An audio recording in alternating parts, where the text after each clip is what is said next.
दिल्ली की रानी। एक थी रानी। क्योंकि राजा की मौत एक हादसे में हो गई थी, रानी को ही राज्य संभालना पड़ रहा था। रानी का नाम था रानी रश्मिवती। रानी ईमानदार थी और प्रजा की सेवा में लगी रहती थी। एक दिन उसके दरबार में 3 नौजवान आए, रमेश, सुरेश और दिनेश। कहो, क्या सहायता कर सकती हूँ मैं तुम्हारी?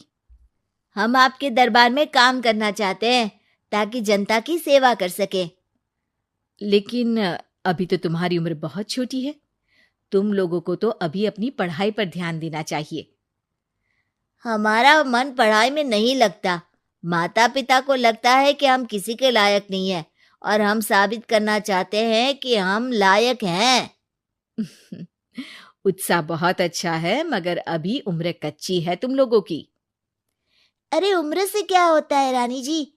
शास्त्रों में लिखा है कभी किसी के ज्ञान को उसकी उम्र के आधार पर नहीं देखना चाहिए। बात तो सही है तुम्हारी। और अगर सच में तुम अगर ये संकल्प करके आए हो कि तुमको यहाँ काम करना है, तो पहले परीक्षा देनी पड़ेगी। 3 परीक्षा, एक शारीरिक परीक्षा, एक बुद्धि की परीक्षा और एक देशभक्ति की परीक्षा। और ये क्या है? वो मंत्री महोदय तुम्हें समझा देंगे। हमारे पास समय नहीं है। अगर तुम लोग तैयार हो तो बताओ। हाँ हाँ, हम तैयार है किसी भी परीक्षा के लिए। मैं भी तैयार हूँ कुछ भी कर गुजरने के लिए। तो ठीक है मंत्री जी, आप इन तीनों की परीक्षा कल से ही शुरू कर दीजिए। जो आ गया रानी साहिबा। अगले दिन से ही तीनों की परीक्षा शुरू हो जाती है। पहले शारीरिक परीक्षा, यानी किस में कितना है दम, ये देखेंगे हम। क्योंकि शरीर में दम होगा तभी तो प्रजा की सेवा में दम लगा पाओगे।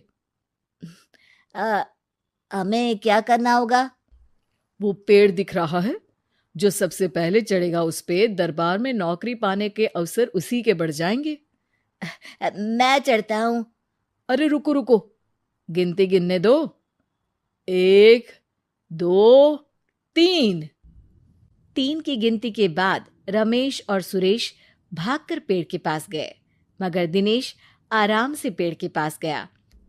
जैसे ही रमेश और सुरेश आधे पेड़ तक चढ़ गए, दिनेश ने उन दोनों की टांग पकड़ के उन्हें नीचे गिरा दिया और खुद पेड़ पर चढ़ गया। दिनेश की जीत हुई। अरे लेकिन इसने बेईमानी की। बेईमानी नहीं की, बुद्धि लगाई। शरीर के दम के साथ दिमाग में भी दम होना चाहिए। क्यों मंत्री जी? हाँ हाँ, बात तो तुम्हारी सही है, लेकिन बात अगर बुद्धि की है तो बुद्धि की असली परीक्षा हम कल लेंगे। शाम को जाकर मंत्री रानी को सब बता देते हैं।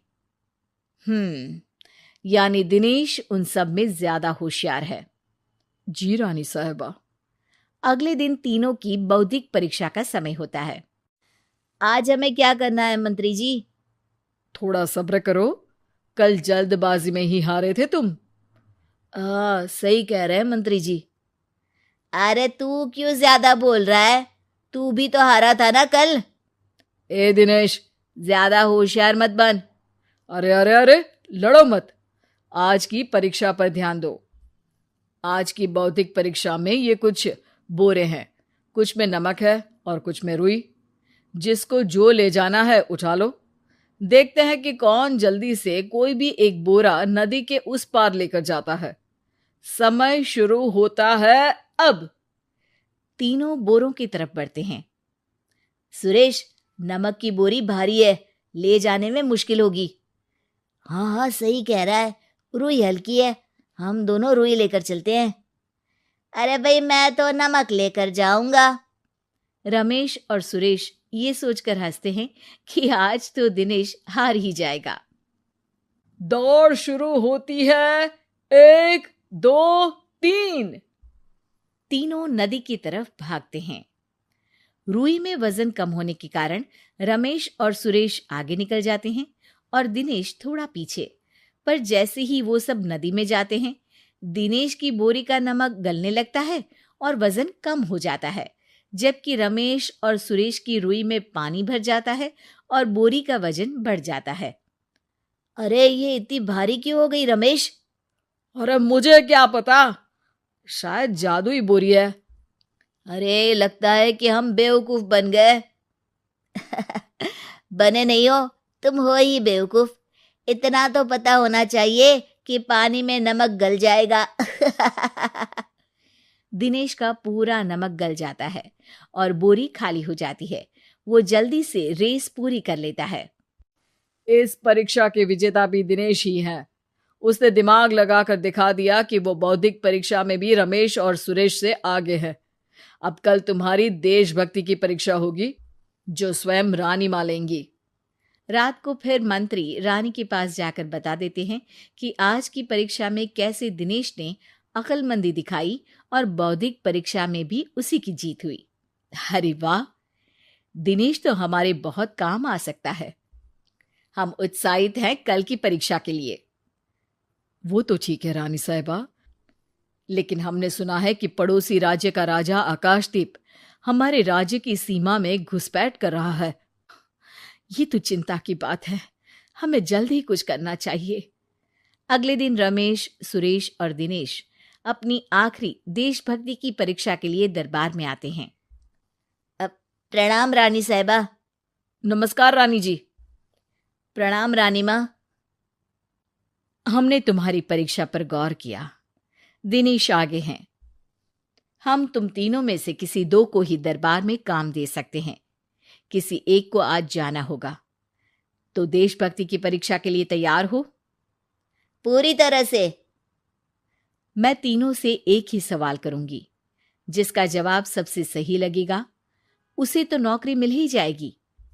फिर दूसरे सबसे सही जवाब देने वाले को भी काम मिलेगा। आप लोगों का समय शुरू होता है अब। ज्यादा सोचने का समय नहीं होगा। जो मन में पहली बात आए उसका जवाब दे।